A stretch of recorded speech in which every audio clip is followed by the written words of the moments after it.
بسم اللہ الرحمن الرحیم۔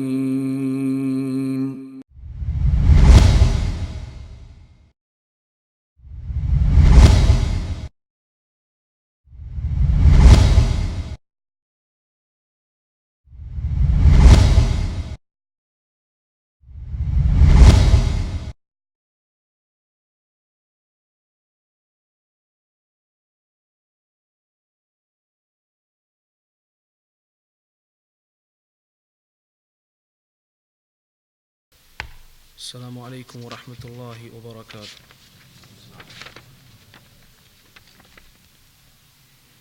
الحمد للہ رب العالمین، یہدی من یشاء الی صراط مستقیم، من استہدی وہدی ومن توکل علیہ کفی ومن اقبل الیہ آوی، واشہد ان محمدا عبدہ ورسولہ صلی اللہ علیہ وآلہ وصحبہ ومن تبعہم بإحسان الی یوم الدین، اما بعد۔ یقول اللہ تبارک وتعالی فی محکم تنزیل بعد استعیذ باللہ السمیع العلیم من الشیطان الرجیم، بسم اللہ الرحمن الرحیم۔ واللہ اخرجکم من بطون امہاتکم لا تعلمون شیئا وجعل لکم السمع والابصار والافئدہ لعلکم تشکرون۔ ویقول جل وعلا والذین جاہدوا فینا لنہدینہم سبلنا۔ وقد ورد من ادعیۃ المأثورۃ عن النبی صلی اللہ علیہ وسلم كان يقول اللهم أرنا الحق حقا وارزقنا اتباعه وأرنا الباطل باطلا وارزقنا اجتنابه۔ شروع میں تمام تعریفات، حمد و ثنا اللہ وحدہ لا شریک کے لیے، جس رب رحمان و رحیم کی توفیق سے ہی تمام نیکیاں انجام تک پہنچتی ہے۔ اس مختصر سی جماعت کی طرف سے بالخصوص اور کائنات میں رہنے والے تمام مسلمانوں کی طرف سے بالعموم درود و رحمت کی لا انقطاع بارش ہو ہمارے پیارے آقا محمد الرسول اللہ صلی اللہ علیہ وسلم کی ذات اقدسہ پر۔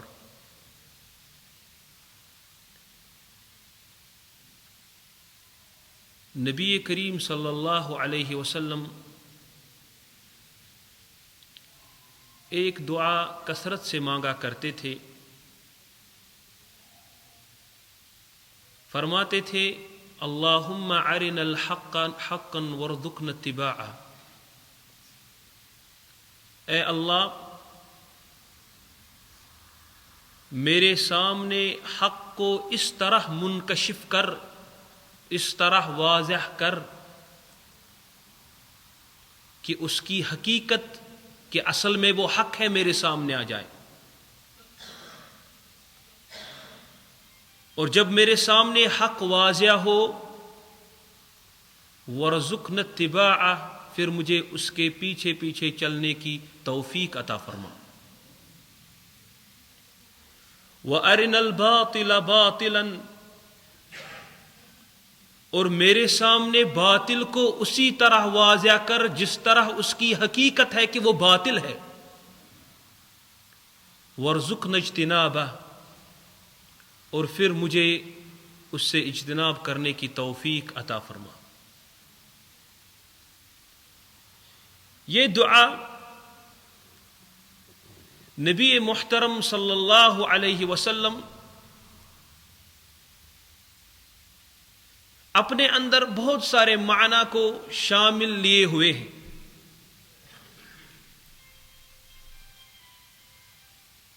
یہ دعا اساس ہے، بنیاد ہے ہر اس انسان کے لیے جو حق کا طالب ہو.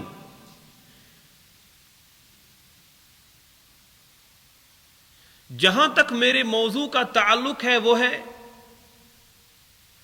حق کی قبولیت میں رکاوٹیں. تو سب سے پہلے میں اس عنوان پر بات کروں کہ حق اصل میں ہے کیا. اللہ تعالیٰ نے اس کا جواب خود فرمایا، ذَلِكَ بِأَنَّ اللَّهَ هُوَ الْحَقُّ وَأَنَّ مَا يَدْعُونَ مِن دُونِهِ الْبَاطِلُ. در حقیقت اللہ تعالیٰ ہی حق ہے اور اس کے علاوہ جتنی بھی چیزیں پوجی جاتی ہیں وہ سب باطل ہے اور جھوٹ ہے.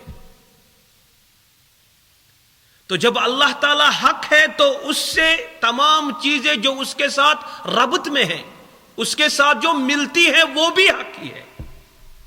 یعنی اس کا کلام، اس کے نبی کا فرمان علیہ الصلاۃ والسلام، یہ سب چیزیں اسی حق کے دائرے میں آتی ہیں. جب ہم نے کہا کہ اللہ تعالیٰ ہی حق ہے. امام ابن القیم رحمہ اللہ نے بیان فرمایا، ان کی کتاب ہے مدارج السالکین، فرماتے ہیں کہ اگر کوئی انسان اس کے سامنے جب حق واضح ہوتا ہے لیکن وہ حق کسی چھوٹے کی طرف سے آتا ہے یا کسی دشمن کی طرف سے آتا ہے یا منصبے میں چھوٹے آدمی کی طرف سے آتا ہے، اگر اس نے تکبر کیا اور نہیں مانا، در حقیقت اس نے اللہ تعالی کی ذات کے ساتھ تکبر کیا. فرمایا ذالک بان اللہ هو الحق، کیونکہ در حقیقت اللہ تعالی ہی حق ہے اور اس کی بات حق ہے، اس کے ساتھ جو ملحقات ہیں وہ بھی حق ہے. حضرت حذیفہ ابن الیمان رضی اللہ تعالی عنہ فرماتے تھے، کان الناس یسألون رسول اللہ صلی اللہ علیہ وسلم عن الخیر. نبی کریم صلی اللہ علیہ وسلم سے لوگ اکثر، دائمی طور پر تو نہیں کہیں گے، اکثر خیر کے متعلق سوال پوچھتے تھے. وَكُنْتُ أَسْأَلُهُ عَنِ الشَّرِّ،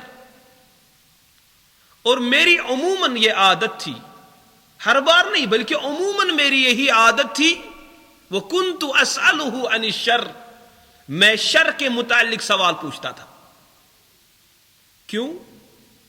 اس کی علت بھی بیان فرمائی، مخافت ان یدرکنی، اس خوف سے کہ یہ شر مجھ تک نہ پہنچ جائے. اس کا مطلب ہے شر کی جانکاری پہلی سیڑھی ہوتی ہے شر کے بچاؤ سے. انسان جب تک نہ شر کو جانے پہچانے اس وقت تک وہ شر سے بچ نہیں سکتا. تو اسی لیے آج کے درس میں ہم کچھ شرور کے بارے میں بات کریں گے کہ کون سے ایسے شر ہے جو ہمارے اور حق کے درمیان ایک دیوار بن جاتی ہے، اور آخر پر تو خسارہ بعد میں انسان کا ہی ہوتا ہے جب وہ حق کو قبول نہیں کرتا یا اس تک حق اگر نہیں پہنچتا. بہت سارے ایسے لوگ ہیں جن کو پتا ہے کہ یہ حق ہے، یہ صحیح بات ہے، یہ قرآن اور حدیث کے عین مطابق ہے، لیکن اس کے سامنے کچھ ایسے اسباب پیدا ہو جاتے ہیں وہ اس حق کی اتباع نہیں کر پاتا. تو نبی کریم صلی اللہ علیہ وسلم نے اسی بات سے نجات مانگی، وَارْزُقْنَا اتِّبَاعَهُ، اور مجھے پھر اس حق پر چلنے کی توفیق عطا فرما، پھر وہ حق کسی کی طرف سے بھی آئے. اور کچھ لوگ ایسے ہوتے ہیں کہ ان کو پتا ہے کہ یہ باطل ہے، جھوٹ ہے، لیکن اس سے اجتناب کرنے کی ہمت نہیں ہوتی یا اس سے اجتناب کرنے کے موفق نہیں ہوتے. تو رسول اللہ صلی اللہ علیہ وسلم کی اس دعا سے یہی پتا چلتا ہے کہ جب باطل سامنے آ جائے اور واضح ہو جائے پھر اللہ تعالیٰ سے توفیق مانگے کہ اس باطل سے انسان اجتناب کرنے کی ہمت اور سخت رکھتا. تو رسول اکرم صلی اللہ علیہ وسلم کا یہی اسوہ ہے. ورنہ ایک انسان اس کے سامنے حق واشگاف ہوتا ہے، منکشف، لیکن اس پر چلنے کی ہمت ہی نہیں ہوتی. اس کے سامنے کچھ ایسی چیزیں ہوتی ہیں جن کی وجہ سے وہ رک جاتا ہے. اور وہ کیا چیزیں ہیں آج کے درس میں انشاءاللہ اس پر بات کریں گے. اور بات کرنے کا مقصد یہی ہے ہم اپنے آپ کا جو ہے محاسبہ کر لیں کہ آیا میں ان بلاؤں میں ان ابتلاءات میں تو مبتلا نہ ہوں. میں اپنے آپ کی فکر کروں. قوا انفسکم واہلیکم نارا.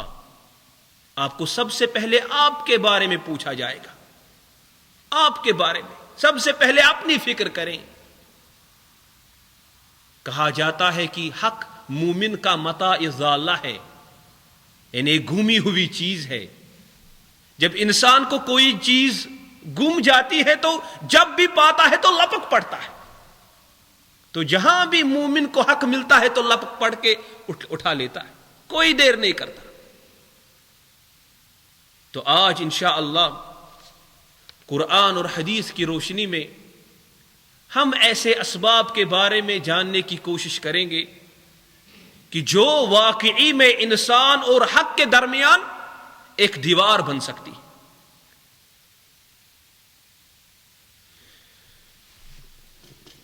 تو سب سے پہلے یہ جانے کہ انسان فطرتاً جاہل ہے، فطرتاً انسان بے علم ہے. کیونکہ جب انسان کو یہ احساس ہو کہ میں بے علم ہوں تبھی تو وہ حق کی تلاش کرے گا. اگر اس کو پہلے ہی یہ اپنے آپ کے ساتھ گمان ہے کہ میں بڑا ہوں کوئی، تو وہ حق ڈھونڈنے نہیں نکلے گا، یا اگر نکلے گا بھی قبول نہیں کرے گا. تو انسان کی اصل جہالت ہے، انسان کی اصل بے علمی ہے. اللہ تعالیٰ نے ارشاد فرمایا واللہ اخرجکم من بطون امہاتکم لا تعلمون شیئا. اللہ تعالیٰ نے تمہیں تمہاری امہات یعنی ماؤں کی رحموں سے نکالا، پیٹوں سے نکالا، حالانکہ تمہیں اس وقت کسی بھی چیز کی خبر نہیں تھی. یہاں تو پیغمبر کے بارے میں بھی کہا جا رہا ہے وما کنت تدری مل کتاب ومل ایمان. یا رسول اللہ صلی اللہ علیہ وسلم آپ بھی نہیں جانتے تھے کہ یہ ایمان ہے کیا، یہ کتاب ہے کیا، یہ قرآن ہے. انسان کی اصل جو ہے علم سے بے علمی ہے، جہالت ہے. جب ہم پیدا ہوئے تھے ہمیں نہ اللہ تعالیٰ کا پتہ تھا نہ رسول کا پتہ تھا. لا تعلمون شیئا. انسان دنیا میں بے علم آتا ہے، کوئی عالم بن کے نہیں آتا. کیا جب انسان اس فطرتاً بے علم آیا کیا دنیا میں ہی بے علم رہنا ہے؟ اب اگرچہ دنیا میں انسان بے علم آیا ہے، کیا دنیا میں اسی طرح رہنا ہے؟ نہیں، بلکہ آیت کو مکمل کریں. اللہ تعالیٰ بیان فرماتا ہے وَجَعَلَ لَكُمُ السَّمْعَ وَالْأَبْصَارَ وَالْأَفْئِدَةَ لَعَلَّكُمْ تَشْكُرُونَ. مگر ساتھ ہی اللہ تعالیٰ نے آپ کو ایسے وسائل عطا کیے جن کی وجہ سے آپ یہ بے علمی دور کر سکتے ہیں. وَجَعَلَ لَكُمُ السَّمْعَ. اس نے تم کو قوت سماعت دے دی جس سے آپ اللہ تعالیٰ کی وحی سنیں گے، قرآن، حدیث، علماء کے محاضرات. والابصار. اور اللہ تعالیٰ نے آپ کو آنکھیں دی، قوت بصارت. جن آنکھوں سے آپ اللہ تعالیٰ کے کارخانے قدرت کا مشاہدہ کریں گے، سوچیں گے، سمجھیں گے، اور پھر اس سنی ہوئی بات اور دیکھی ہوئی چیزوں کو اس دل میں گرائنڈ کریں گے، اس پر تدبر کریں گے. والافئدہ. اور ہم نے آپ کو دل دے دیے. ہمیشہ یاد رکھے سوچنے اور سمجھنے کا مرکز انسان کا دماغ نہیں بلکہ اس کا دل ہوتا ہے. والافئدہ. تو تو جب اللہ تعالیٰ نے جہالت کو دور کرنے کے وسائل عطا کیے، ان کو استعمال نہ کرنا اب عیب ہے. کیوں؟ لعلکم تشکرون، تاکہ تم ان چیزوں کو استعمال کر کے اللہ تعالیٰ کے حضور شکر ادا کرو. کس بات کا؟ کہ اے اللہ ہم پہلے جاہل تھے، بے علم تھے، لیکن ان کے استعمال سے ہم نے تمہارے خالق ہونے کا ادراک کر لیا، تمہاری نازل کردہ شریعت کا ادراک کر دیا. تو دنیا میں ہم بے علم ضرور آئے ہیں، لیکن دنیا میں بے علم رہنا یہ عیب کی بات ہے. اب اسی لیے جاہل دو قسم کے ہوتے ہیں. ضروری ہے کہ ہم ان اسباب کا مطالعہ کرنے سے پہلے ہم سمجھیں کہ ہم کس ڈگری میں آتے ہیں، ہم کہاں پہ کھڑا ہے. جاہل دو قسم کے ہوتے ہیں. ایک تو ہوتا ہے جاہل بسیط. ابن القیم رحمہ اللہ نے بدائع الفوائد میں ان دونوں کا ذکر فرمایا.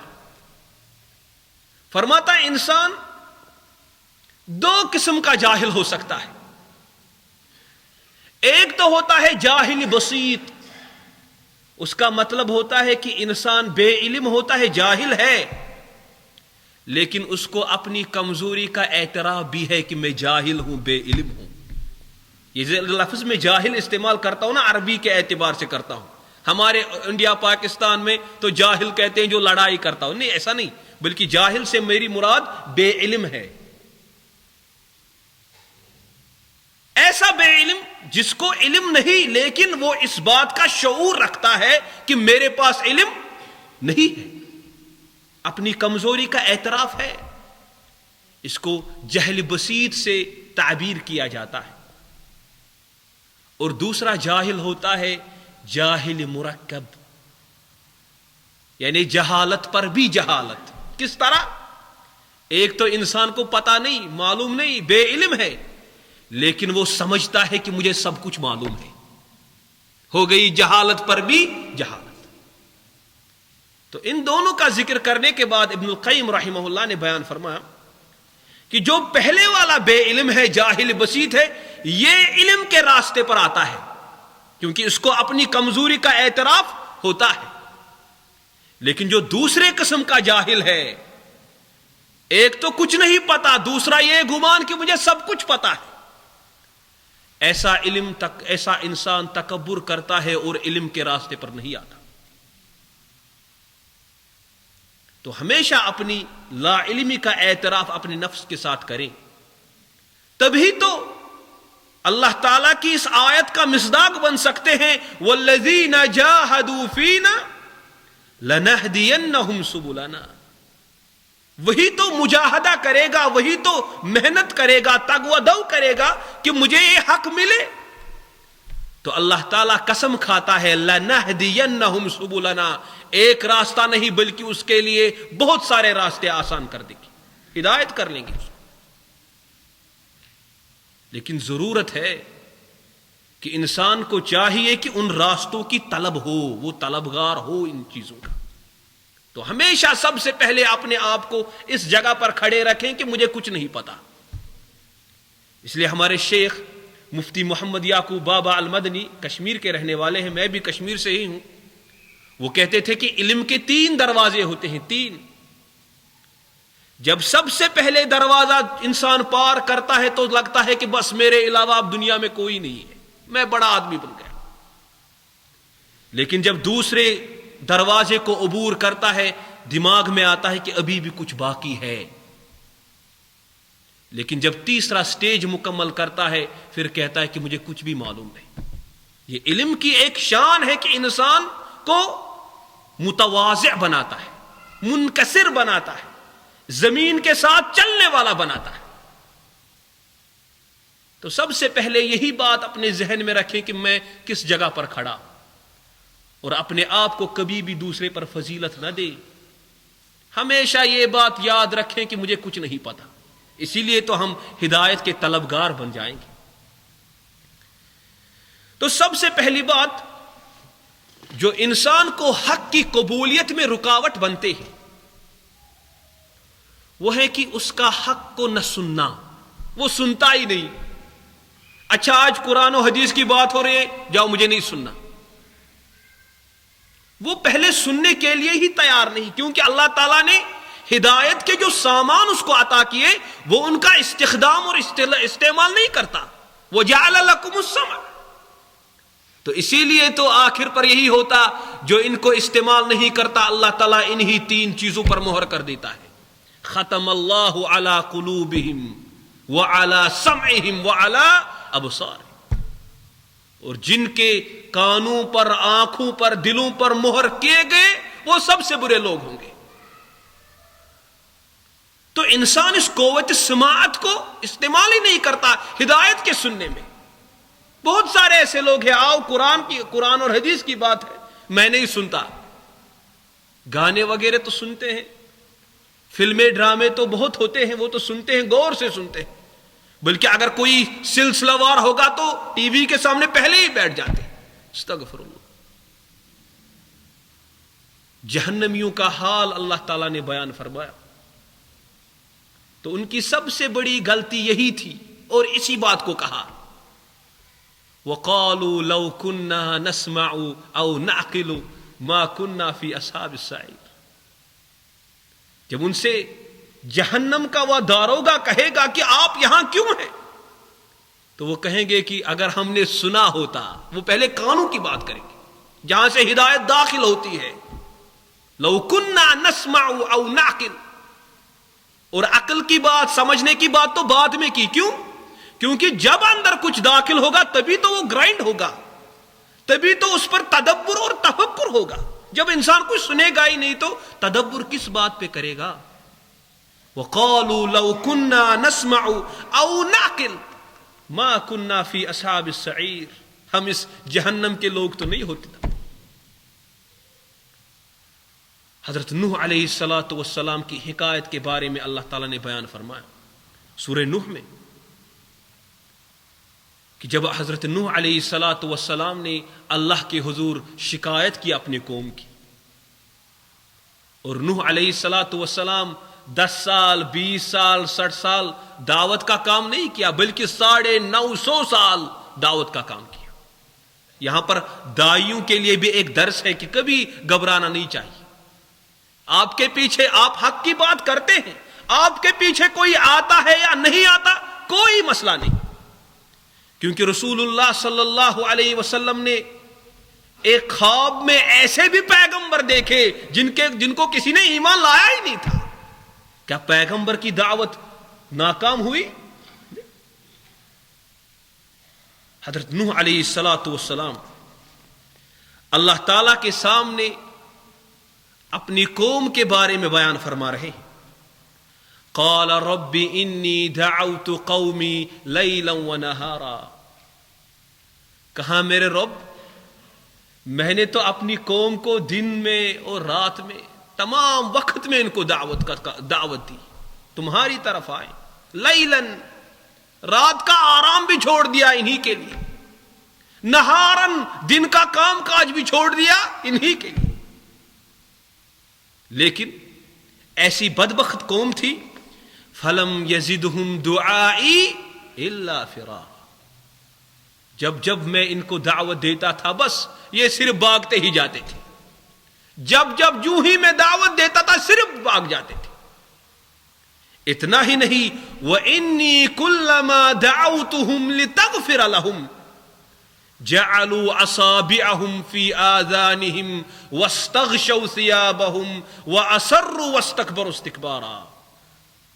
اتنا ہی نہیں، جب میں نے انہیں تمہاری طرف دعوت دی اے رب تاکہ تو ان کی مغفرت کر لے، ان گنہگاروں کو بخش دے، تو کیا کرتے تھے؟ یہی پہلا کام، سنتے نہیں تھے، اپنے ان کانوں میں انگلیاں بھرتے تھے، کانوں میں انگلیاں بھرتے تھے. اور حد یہ ہو گئی جو اللہ تعالیٰ نے بیان فرمایا وَاسْتَغْشَوْا ثِيَابَهُمْ وَأَصَرُّوا وَاسْتَكْبَرُوا اسْتِكْبَارًا. اس کے بعد اپنے منہ کو ڈھانپ لیتے تھے اپنے کپڑوں سے. تو علماء بیان کرتے اس کے بہت سارے وجوہات ہیں. ان کی عناد، ان کی دشمنی اور حق سے اعراض، اس کو نہ سننا اتنا شدید ہو گیا تھا. کبھی کبھی انسان اگر نمازی نہیں ہوتا لیکن بعض اوقات محلے میں امام صاحب کو دیکھ کے اس کی حیا سے مسجد میں چلا جاتا ہے. لیکن ایسی بدبخت قوم تھی. نوح علیہ السلام تو انہی میں اس نے نشو نما پائی تھی. ان میں اس کے دوست بھی ہوں گے، اس کے رشتہ دار بھی ہوں گے. تو اتنی بدبخت قوم تھی، کہیں آنکھوں کا ملاپ نہ ہو جائے اس لحاظ کی وجہ سے اس کی دعوت سننی نہ پڑے، اس لیے اپنے سروں پر اپنے کپڑے ڈال دیتے تھے. اور کچھ علماء یہ بھی تفسیر کرتے ہیں کہ تو دعوت دیتا ہے ہمیں تمہارا چہرہ دیکھنا بھی پسند نہیں. تو یہی بات ان میں تھی، نہیں سنتے تھے. جعلوا اصابعهم فی آذانہم، وہ اپنے کانوں میں انگلیاں بھرتے تھے تاکہ حق اندر نہ جائے. یہ بدبختی ہوتی ہے انسان کی. اور یاد رکھیں، جو انسان حق کو سننے کا موفق بن جاتا ہے، در حقیقت اللہ تعالیٰ کی مدد اس کے ساتھ ہوتی ہے. حضرت معاذ بن جبل رضی اللہ تعالی عنہ ایک دن نبی کریم صلی اللہ علیہ وسلم کے ساتھ سوار تھے. تو نبی کریم صلی اللہ علیہ وسلم نے اس کو دنیا کے تمام بڑے اعزازات سے بڑا اعزاز دیا. فرمایا یا معاذ انی لا احبک، اے معاذ میں تم سے بہت محبت کرتا ہوں. رسول اللہ صلی اللہ علیہ وسلم محبت کا اظہار کرتے ہیں معاذ بن جبل رضی اللہ تعالیٰ عنہ سے. ایک روایت میں آیا ہے کہ معاذ نے بھی یہی جواب دیا، میں بھی آپ سے محبت کرتا ہوں یا رسول اللہ صلی اللہ علیہ وسلم. یہ سنت ہے کہ جب آپ اللہ تعالیٰ کے لیے کسی سے محبت کرو تو اس کو بتا دو کہ میں آپ سے محبت کرتا ہوں. تو اس کے بعد اس محبت کا یہ تقاضا تھا کہ اس معاذ کو ایسی چیز دے دوں جو اس کی دنیا اور آخرت سنوار دے. محبت کا یہ مطلب نہیں کہ آپ اس کو دنیاوی چیزیں دو، بس وہ تو فنا ہو جائیں گی، ٹھیک ہے وہ بھی ایک حصہ ہے، لیکن دو تو معیاری دے دو. تو فرمایا یا معاذ لا تدعن فی کل دبر صلاة تقول، اے معاذ جب بھی نماز پڑھو گے یہ کلمات کہنا نہ بھولنا. کیا کلمات تھے؟ اللہم اعنی علی ذکرک و شکرک و حسن عبادتک. اے اللہ مجھے مدد کر، میں تیری مدد چاہتا ہوں. کس بات کی؟ علی ذکرک، تاکہ میں تمہارا ذکر ادا کروں، و شکرک، تاکہ میں تمہارا شکر کروں، وہ حسن عبادتک، اور تمہاری عبادت احسان قرآن و سنت کے مطابق کرو. تو جو انسان موفق بن جاتا ہے ہدایت کے سننے کا، در حقیقت اللہ تعالیٰ کی مدد اس کے ساتھ شامل حال ہوتی ہے. یہ اللہ تعالیٰ کی مدد ہوتی ہے. اور جو انسان اعراض کر بیٹھتا ہے وہ اپنے آپ کو سب سے پہلے بد نصیب سمجھے کہ اللہ تعالیٰ نے اپنی مدد کا ہاتھ اس سے کھینچ لیا ہے. والعیاذ باللہ. کہاں جائے گا انسان، کہاں جائے گا؟ تو حق کو قبولیت سے رکاوٹ، اس کا سبب، حق کی قبولیت سے رکاوٹ، پہلا سبب کہ انسان اعراض کر بیٹھتا ہے، نہیں سنتا. دوسرا سبب وہ ہے رفقت السیئہ. آپ کے دوست ہیں لیکن یہ برے دوست ہیں. کبھی آپ کو نماز کی دعوت نہیں دی، کبھی آپ کو قرآن و حدیث کے بارے میں کوئی بات نہیں کہی. صرف جب بھی بات ہوتی ہے، جب بھی دوستی کا تقاضا سامنے آتا ہے تو گھومنا پھرنا، اللہ تعالیٰ کی معصیت. جو انسان برے دوستوں کا شکار بن جاتا ہے وہ بھی حق کو قبول نہیں کر سکتا. اس کی بڑی مثال محمد رسول اللہ صلی اللہ علیہ وسلم کے چچا ابو طالب. ابو طالب نے تو اسلام کے بارے میں اتنے اچھے اشعار کہے ہیں، انسان کہتا ہے کہ یہ تو اندر سے مومن تھا، اس نے مانا تھا کہ یہ واقعی میں رسول اللہ ہے صلی اللہ علیہ وسلم۔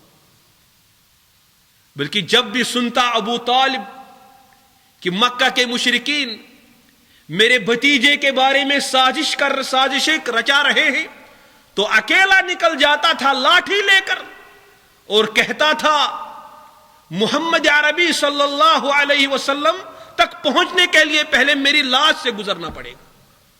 اتنی محبت، ہر بار ان کا ساتھ دیتے تھے۔ لیکن جب مرنے کا وقت آیا تو اسی بری صحبت نے ان کو ڈبا دیا۔ بری صحبت تھی، برے دوست تھے۔ حضرت مسیب ابن حزن رضی اللہ تعالی عنہ روایت کرتے ہیں، فرمایا لما حضرت ابا طالب وفات، جب ابو طالب کو وفات کا وقت آ گیا، محتضر جس کو کہا جاتا ہے، جو مرنے کے قریب ہوتا ہو، جاءہ رسول اللہ صلی اللہ علیہ وسلم فوجد عنده ابا جہل وعبد اللہ ابن ابی امیہ ابن المغیرہ، تو نبی کریم صلی اللہ علیہ وسلم ان کی عیادت کے لیے آئے تو وہاں پر ابو جہل بیٹھا تھا اور عبداللہ ابن امیہ ابن المغیرہ بیٹھا ہوا تھا۔ یہ اپنے زمانے کے راس الکفر تھے، کفر کے سر تھے۔ تو نبی کریم صلی اللہ علیہ وسلم نے اپنے چچا سے کہا یا عم، دیکھیے کس لطف اور کس نرمی کے ساتھ دعوت ہے، یا عم، اپنے صلے کو بتایا میرے ساتھ کون سا رشتہ ہے، اے میرے چچا، انک اعظم الناس علی حقا، دنیا میں سب سے زیادہ حق مجھے آپ کا ہے۔ آپ نے میری مدد کی، اور وہ مدد خوشحالی کے دنوں کی مدد نہیں تھی، وہ ان دنوں کی مدد تھی جب نبی کریم صلی اللہ علیہ وسلم کے سر مبارک پر اونٹنی کی اوجڑی رکھی جاتی تھی، ان کا نعوذ باللہ گلا گونٹ دیا جاتا تھا، اس وقت کی مدد۔ وَأَحْسَنُ عِنْدِي يَدًا، سب سے بہترین مدد تو آپ ہی نے مجھے کی۔ اتنا ہی نہیں، اگر سیرت کا مطالعہ کریں گے تو ابو طالب نے رسول اللہ صلی اللہ علیہ وسلم کو بچپن سے ہی پالا تھا۔ وَلَأَنْتَ أَعْظَمُ عَلَيَّ حَقًّا مِّن وَالِدِي، اے میرے چچا، میرے والد یعنی عبداللہ سے بھی زیادہ بڑا حق آپ کا ہے مجھ پر۔ فَقُلْ لَا إِلَهَ إِلَّا اللَّهُ، لا الہ الا اللہ کہہ دے، ذَلِكَ بِأَنَّ اللَّهَ هُوَ الْحَقُّ، اللہ تعالیٰ کے سوا کوئی معبود برحق نہیں، اس کا اقرار تو کر۔ کَلِمَةٌ أُشْهِدُ لَكَ بِهَا عِندَ اللَّهِ، کوئی بات نہیں، بڑی آواز میں بھی ضرورت نہیں، دیرے ہی کہہ دے میں قیامت کے دن اللہ تعالیٰ کے سامنے گواہ بن جاؤں گا۔ اور نبی کریم صلی اللہ علیہ وسلم جس کی اچھائی کا گواہ بنے، اس کی نجات تو پکی ہے۔ صرف لا الہ الا اللہ کہنا تھا، حالانکہ ایمان بھی تھا، ابو طالب جانتا تھا، یہ ایمان سے مراد یقین تھا اس کو کہ اسلام سچا ہے، پیغمبر سچا ہے، لیکن وہی بری صحبت، برے دوست آئے۔ ابو جہل اور یہ عبداللہ ابن امیہ کہتا ہے یا ابا طالب اترغب عن ملت عبد المطلب، کیا ابھی آخری وقت میں عبد المطلب کے ملت کو چھوڑ دیتا ہے، اس سے روگردانی کرے گا؟ یہ کیوں کہا؟ سب سے پہلے اپنے دین جس پر وہ تھے اس کی توثیق کرنے کے لیے۔ کیا تو ابو عبد المطلب کے دین کو اب چھوڑے گا؟ چھوڑنے کا معنی تو تب تھا جب تو ٹھیک ہوگا، اب چھوڑے گا؟ آخری وقت پر اتنی زندگی گزاری اس وقت اس دین پر، اس طریقے پر۔ تو اسی طرح نبی کریم صلی اللہ علیہ وسلم ان کو لا الہ الا اللہ کہتے تھے کہ کہو لا الہ الا اللہ، بار بار کہتے تھے. تو ابو طالب نے آخر پر یہی کہا ہوا علی ملت عبد المطلب، کہ آخر پر میں مرتا ہوں عبد المطلب کے دین پر. یہ اس شخص کا جس نے اسلام کی اتنی مدد کی لیکن خاتمہ خیر پر نہیں ہوا. کس وجہ سے؟ وہاں پر ممکن تھا اگر ابو جہل نہ ہوتا، عبداللہ بن امیہ وہاں نہیں ہوتا، ممکن تھا کہ ابو طالب ایمان لاتے، یہ ممکن تھا. لیکن تقدیر میں دوسری ہی بات لکھی تھی. لیکن علماء اخذ کرتے ہیں یہاں پر کہ رفقت سیئہ جو ہوتی ہے، جو برے دوست ہوتے ہیں، وہ انسان کو حق کے قبول کرنے میں رکاوٹ بن جاتی. تو اسی لیے ان کے بارے میں کہا، جب پوچھا گیا کہ ابو طالب کو کچھ تخفیف ملے گی، فرمایا ملے گی. اور علماء سیر یہ بھی بیان کرتے ہیں کہ حضرت بلال حبشی رضی اللہ تعالی عنہ آئے، ہنستے ہنستے مسکراتے مسکراتے.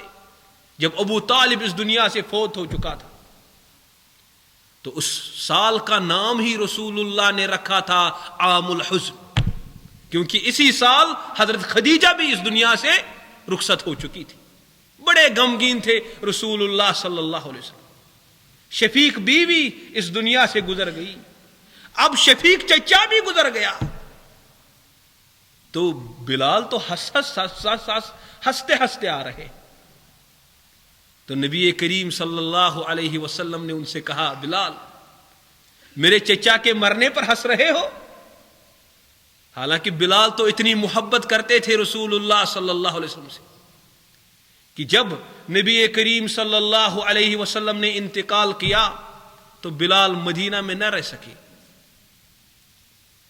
کیونکہ جب وہ اشہد ان محمد رسول اللہ پڑھتے تھے تو روئے انور پر نظر پڑتی تھی. اب وہ روئے انور نہیں تھا وہاں. کیا میرے چچا کے مرنے پر خوشی ہو رہی ہے؟ تو بلال رضی اللہ تعالیٰ عنہ نے بڑے زبردست کلمات کہے. فرمایا، یا رسول اللہ صلی اللہ علیہ وسلم، میں ایک غلام حبشہ کا، وہاں سے اللہ تعالیٰ نے لایا، ہدایت کا پیکر بنا دیا، ہدایت کو قبول کرنے والا بنا دیا. یہ تو آپ کا اپنا چچا، اس کے حق میں ہدایت نصیب نہیں تھی. انک لا تہدی من احببت ولکن اللہ یہدی من یشاء.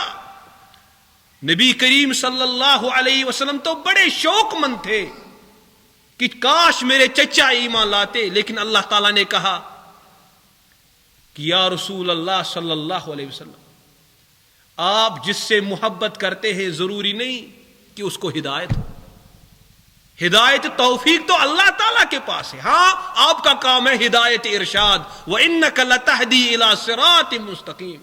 آپ کا کام تو راستہ دکھانا ہے، اب اس پر راستے پر چلنا، یہ توفیق تو ہمارے پاس ہے. المہم، حق سے انکار کرنے میں وجہ یہ بھی بنتی ہے کہ انسان کے ایسے دوست ہوتے ہیں جو دیندار نہیں ہوتے. اصل میں مشیر ہی اکثر بادشاہوں کے بیڑے غرق کر دیتے ہیں، تو یہاں پر دوست کا بیڑا غرق کر دیتا ہے. تو نبی کریم صلی اللہ علیہ وسلم نے المرء علی دین خلیلہ فرمایا کہ انسان اپنے دوست کے دین پر ہوگا. اب انسان کو چاہیے کہ کس سے دوستی کرے. رسول اللہ صلی اللہ علیہ وسلم نے تو یہ بھی فرمایا، لا تصاحب الا مؤمنا ولا یاکل طعامک الا التقی. دوستی کرو گے تو مومن سے ہی کرنا، کیونکہ وہ امر آخرت میں معین اور مددگار بنے گا. اور یاد رکھنا کہ تمہارا کھانا صرف تقوی شعار ہی کھائے، کیونکہ اس پر حاصل کی ہوئی توانائی جو ہے وہ اللہ تعالیٰ کی عبادت میں صرف کرے گا. بدکماش کو کھانا کھلانے وہ تو بدکماشی میں ہی خرچ کرے گا، نہیں چلے گا. حق کو قبول کرنے میں رکاوٹ نمبر 2 یہی تھی کہ انسان کے ایسے دوست ہوتے ہیں جو ہدایت یافتہ نہیں ہوتے. تو انسان ایسے دوست بنائے جو سچی میں اس کو اللہ تعالیٰ کی سائے میں قیامت کے دن جمع کروا سکے. فرمایا سبعۃ یظلھم اللہ فی ظلہ یوم لا ظل الا ظلہ. 7 قسم کے لوگ قیامت کے دن اللہ تعالیٰ کے سائے کے نیچے ہوں گے، اس دن جس دن اس کے سائے کے علاوہ کوئی سایہ نہیں ہوگا. تو ان 7 قسموں میں ایک قسم یہ بھی ہے وَرَجُلَانِ تَحَابَّا فِي اللَّهِ اجْتَمَعَ عَلَيْهِ وَتَفَرَّقَ عَلَيْهِ. 2 ایسے دوست بھی ہوں گے جنہوں نے اللہ تعالیٰ کے لیے دوستی کی ہوگی، اور ان کا ملنا بھی اللہ تعالیٰ کی رضامندی کے لیے ہوگا، ان کی مفارقت بھی اللہ تعالیٰ کی رضامندی کے لیے ہوگی. ایسے دوست بنائیں جو دنیائی مفادات سے پرے ہو، جو دنیائی مفادات سے علیحدہ ہو. اگر پھر دنیائی مفادات بھی حاصل ہوتے ہوں لیکن جو آپ نے اساس ڈالی ہے ثواب اسی کا ملے گا. اسی طرح حق سے اعراض، حق سے منہ موڑنے میں ایک سبب یہ بھی بنتا ہے انسان کے سامنے کہ وہ تکبر کرتا ہے. تکبر کرتا ہے. یہ تکبر ایسی صفت ہے جو اللہ تعالیٰ کی صفت ہے. متکبر تو وہی ہے. کچھ ایسے اوصاف ہے اللہ تعالیٰ کے، اللہ تعالیٰ چاہتا ہے کہ بندوں میں بھی آ جائے، لیکن کچھ ایسے اوصاف ہے اللہ تعالیٰ کے جو وہ پسند نہیں کرتا کہ میرا بندہ ان کا حامل بن جائے. اللہ تعالیٰ کے پاس ایک صفت ہے رحمت کا. تو نے کہا ارحموا من فی الارض یرحمکم من فی السماء. آپ لوگوں پر رحم کرو، آسمان والا تم پر رحم کرے گا. گو صفت رحمت چاہتا ہے اللہ تعالیٰ کے لوگوں میں ہو، لیکن کچھ ایسی صفات ہے جو اللہ تعالیٰ نہیں چاہتا کہ لوگوں کے پاس ہو. ان میں سے ایک صفت ہے تکبر. یہ صرف اللہ تعالیٰ کے شائع نشان. انسان کس چیز پر تکبر کرے؟ ذرا غور و فکر تو کرے. وَفِي أَنفُسِكُمْ أَفَلَا تُبْصِرُونَ. اپنے آپ پر ذرا غور کرو، میں ہوں کیا؟ ایک جرنل میں نے پڑھا تھا کہ جو سولر سسٹم ہے اس میں ایک سیارہ ہے مرکری. مرکری ایسا سیارہ ہے جو زمین کے سب سے زیادہ قریب ہے. تو اس میں لکھا تھا کہ مرکری زمین کے مقابلے میں 2700 گنا بڑا ہے. یعنی 2700 بار زمینیں لا دو، مرکری میں ڈال دو، مرکری کھا جائے گا. اور اس کے مقابلے میں جو آفتاب ہے، آفتاب اتنا بڑا ہے وہ 1000 مرکریوں کو اپنے اندر لے سکتا ہے. اور اسی چھوٹی سی زمین پر رہنے والا چھوٹا سا ایک حقیر پانی سے پیدا کیا ہوا انسان تکبر کرے. یہ تو پہلی اب مثال سمجھے اپنے آپ کی. میں کس چیز سے پیدا ہوا ہوں اور میں کہاں رہتا ہوں. جہاز میں ہی چڑھیے تمہارا وجود بھی ختم ہو جاتا ہے. خلا دیکھیے کتنا ہے، اور اس کے مقابلے میں جو اس خلا کا مالک ہے اس کی بات ٹھکراتا ہے اس تکبر کی وجہ سے. تو اس کی سزا ہے.